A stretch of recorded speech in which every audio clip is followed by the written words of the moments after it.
Hello aspirants, welcome to Takshila classes. Today we are going to start with tenses and the very first topic that we are going to cover is present tense, right? So as you can see that we are beginning with tense. So हमने verbs complete कर लिया है. We have completed conditional sentences. We have also completed our what do you call subject verb agreement. So अब हम start करेंगे tense. तो सबसे पहले let me tell you what basically a tense is, right? Tense का काम क्या है? It tells you about time. The word tense is going to tell you about time. तो टाइम हमें इंडिकेट क्या करता है कि भाई कौन सी जो हमारा कोई जो वर्ब है या जो एक्शन है वो किस टाइम पे हो रहा है और वेदर इट हैज हैपेंड या पहले हो चुका है, आगे आने वाले टाइम में होगा, अभी हो रहा है या पहले हो रहा था. तो ये सब चीजें आपका कौन बताता है? आपका टेंस इंडिकेट करता है. तो टेंस हमारे पास हम तीन कैटेगरीज में डिवाइड करते हैं. सबसे पहले है हमारे पास प्रेजेंट टेंस, फिर है हमारे पास past tense, present tense, past tense और हमारे पास क्या है? Future tense. प्रेजेंट टेंस वो बताता है जो चीज अभी हो रही है, पास्ट ये बताता है जो हो चुकी है और फ्यूचर बताता है जो आगे चीजें होंगी या होने वाली है. ठीक है, तो आई होप ये क्लैरिटी आपको है. तो हम सबसे पहले स्टडी करते हैं what is a present tense. Now present tense is basically a grammatical tense. हम डेफिनेशन अगर देखें, हुज प्रिंसिपल फंक्शन, क्या फंक्शन है इसका? is to locate the situation or event in the present time. अभी के टाइम में क्या है वो ये डिटरमाइन करता है. तो अब हम प्रेजेंट टेंस के चार टाइप्स पढ़ेंगे. अब देखो टेंस के तीन टाइप्स है, प्रेजेंट पास्ट फ्यूचर. फर्दर भी ये चार कैटेगरीज में डिवाइडेड है. अब क्यों ये जरूरत है हमें इसको फोर कैटेगरीज में डिवाइड करने की? क्योंकि देखो एक प्रेजेंट टेंस वो भी हो सकता है जो चीज डेली होती हो, ठीक है. प्रेजेंट वो भी हो सकता है जो अभी हो रही है. प्रेजेंट वो भी हो सकता है जो जस्ट अभी फिनिश हुई है. और प्रेजेंट परफेक्ट कंटिन्यूस हमें क्या बताता है? जो चीज पहले हो रही थी, शुरू मतलब पहले शुरू हुई थी और अभी तक कंटिन्यू हो रही है. तो ये सब जो है ये प्रेजेंट टेंस कहीं ना कहीं डिटरमाइन करते हैं. इसलिए हम टेंस को further we categorize it into four more parts. So the first that we are going to study is simple present tense. Now CDS students pay attention because present, the simple form is also known as present indefinite. You can write this down if you want. Simple present is also known as present indefinite, right? तो अब present indefinite का काम क्या है? देखिए, it describes routine action. सबसे पहले तो ये क्या डिस्क्राइब करता है? Routine action. रूटीन एक्शन से मतलब है वो चीजें जो डेली होती है, ठीक है. जैसे I wake up at 7 AM every day. तो वेकअप देखिए क्या है? मैं रोज उठती हूँ या उठता हूँ, ये आपका क्या डिटरमाइन करता है? Simple present tense.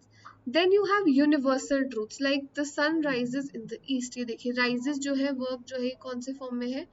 ये आपका बेसिकली किस में है? प्रेजेंट टेंस में. Planned verb for future, we leave for Delhi on Monday, right. इसका क्या मतलब है कि भाई हम लोग जो है मंडे को दिल्ली जाएंगे या जाने लगे हैं. तो हम उसमें भी प्रेजेंट टेंस को यूज कर सकते हैं. कौन सा present tense? Simple present tense, right. अब let us understand the structure. Structure है, पहले एक सब्जेक्ट होगा आपके पास. देखिए यहाँ पे सब्जेक्ट है आई द सन, है ना, ये आपके पास सब्जेक्ट है. फिर वो कहता है वर्ब का हमेशा कौन सा फॉर्म आना चाहिए? First form.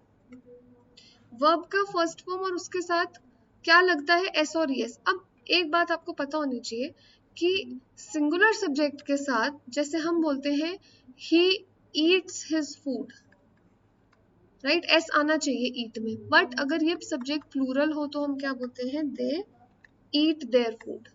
So you need to understand one thing, that with singular subjects you will always use s or es form of the verb, and with plural subjects you will not use it. So ROS stands for your rest of the sentence. So what is the structure here? It is subject, verb ka first form, and then you have the rest of the sentence. You also need to keep in mind your s or es, right? It depends completely on the subject. जिन्हें ये बात नहीं पता है वो verbs वाला lecture एक बार ध्यान से देखें, सब्जेक्ट वर्ब अग्रीमेंट एक बार दोबारा देखें. And those of you who know it, very good. Alright, next. Now we are going to understand the meaning of do and does and how to use it. Now, for example, there is a difference between the two sentences which I'm going to write.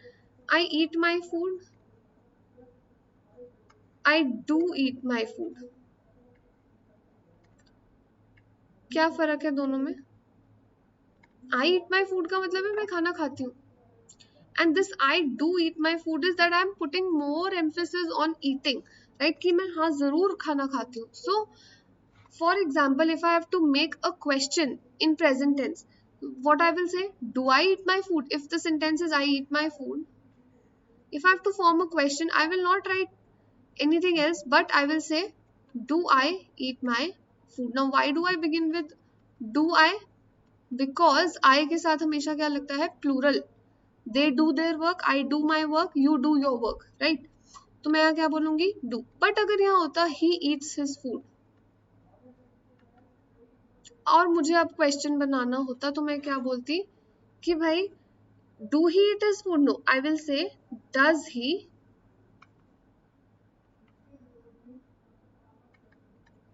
eat his food. अब हमने does के साथ eats क्यों नहीं लगाया? क्योंकि does already एक verb का जो s और es है उसको कैरी करता है, तो हमें यहाँ eat में eats करने की जरूरत नहीं है.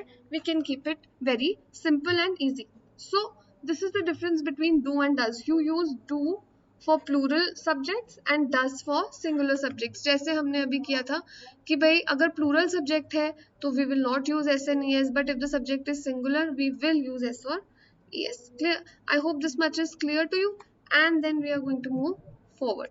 Now what is present progressive tense? Now present progressive tense is also known as present continuous tense. तो CDS के जो students preparation कर रहे हैं, they need to know this as well, because अगर आपको part of speech में कभी इस type का question आ जाए, you should be able to answer that. Now what does present progressive tense describe? It describes actions that are happening at the moment. For example, they are playing outside.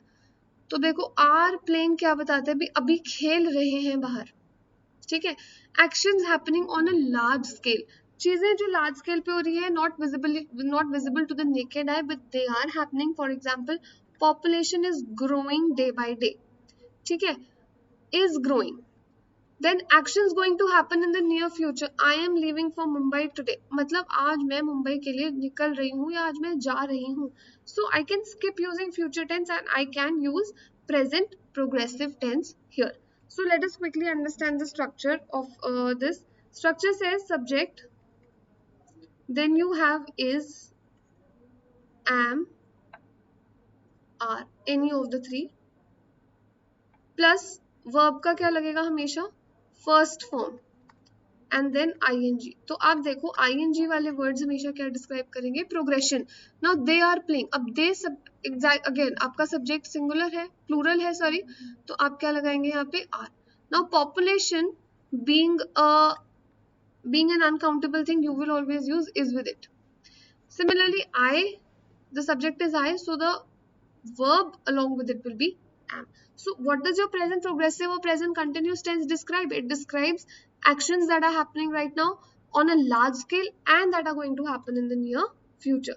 Also, you need to keep the structure in mind, which is am, are, verb's first form, and then ing, and then you have your rest of the sentence, right? Next you have present perfect tense. Now present perfect describes something that has just happened, जो अभी अभी हुआ, ठीक है. तो क्या describe करता है ये, देखो वी हैव जस्ट लैंडेड. अब आप देखो यहाँ पे हैव लगा हुआ है और लैंडेड लगा हुआ है, which is the third form of verb, ठीक है. Important action that has happened, जहां पे टाइम ज्यादा जरूरी नहीं है. For example, we have progressed a lot, ठीक है. अब यहाँ पे हमें ये नहीं बताना कि how much time it has taken, since when we have been progressing, but it's just that we have progressed a lot. Now with keywords like recently, just, still, yet, etc. Now what do I mean when I say that? Whenever you find words like this in your sentences, you can get an idea that this must be in present perfect tense. Now let us have a look at the structure. The structure says that we have a subject,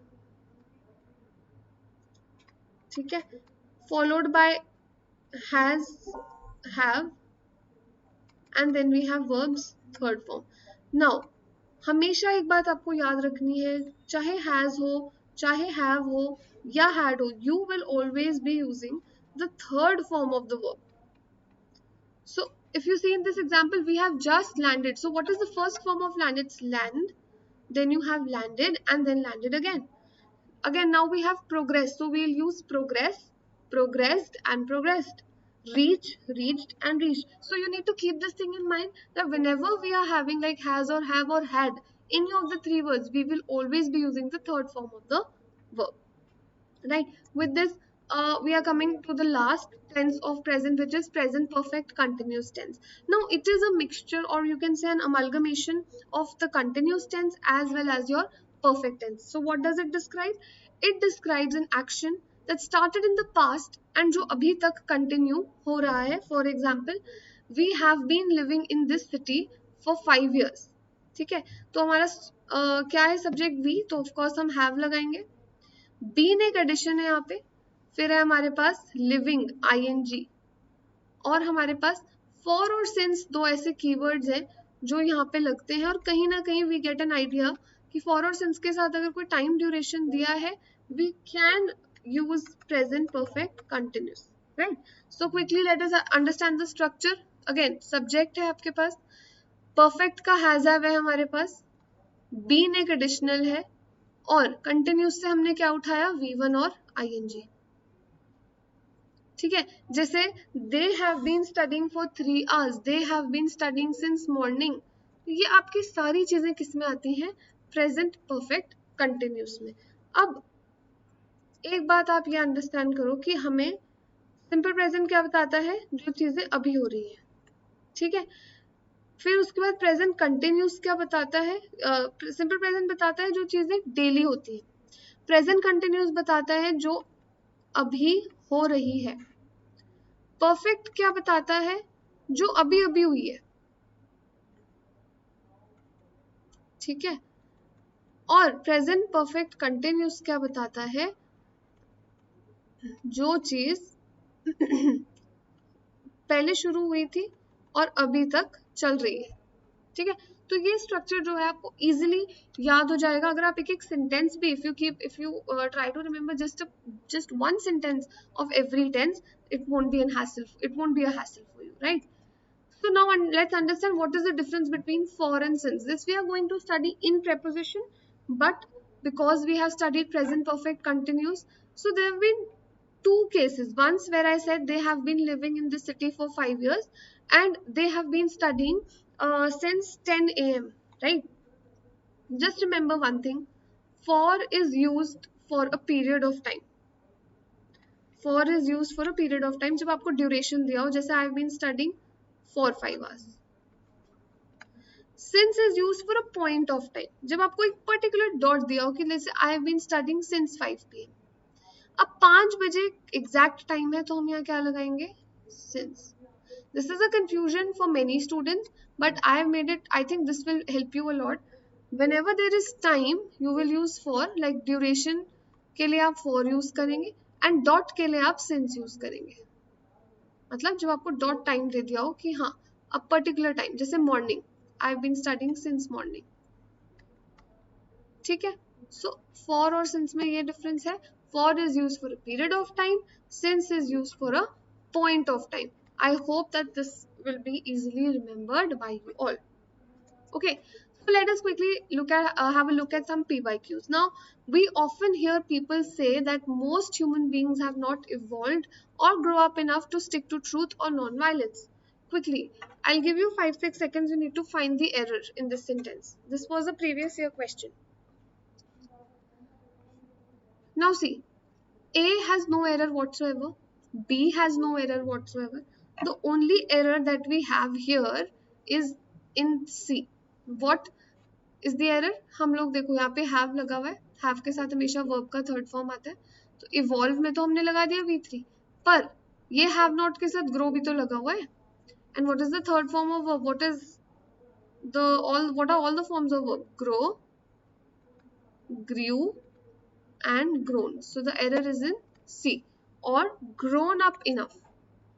Okay, I hope you were able to solve this. Next question. He does not listen to what I say, although I am advising him for a long time. मतलब इसमें आपको बताना है कि where does the error lie. अब देखो for लगा हुआ है, for a long time लगा है मतलब बहुत टाइम से. तो आप यहाँ देखो I am, मैं अभी एडवाइस कर रहा हूं, नहीं, मैं बहुत टाइम से कर रहा हूं, तो आप क्या लगाओगे, आई हैव बीन एडवाइजिंग। ठीक है, अभी हमने किया, जो चीज पहले शुरू हुई थी अभी तक चल रही है, that will be followed by have been, so the error is in C, I have been advising. Okay, now he is a rich man, he is owning a number of buildings in Bombay. Again, you need to find the error here. Now he is a rich man, he is owning, अभी own कर रहा है या वो own करता है, it is a general statement, so you will not use present continuous, you will use simple present, so the error lies where, it lies in B. All right, then quickly let us try to solve some vocabulary for today. The first word that we have is altercation. What do you mean by altercation? एक होता है alteration, which means change. एक है हमारे पास altercation. Altercation means argument, किसी भी type की बहस. ठीक है, तो ये आपका क्या होता है, altercation. Then you have astute. What do you mean by astute?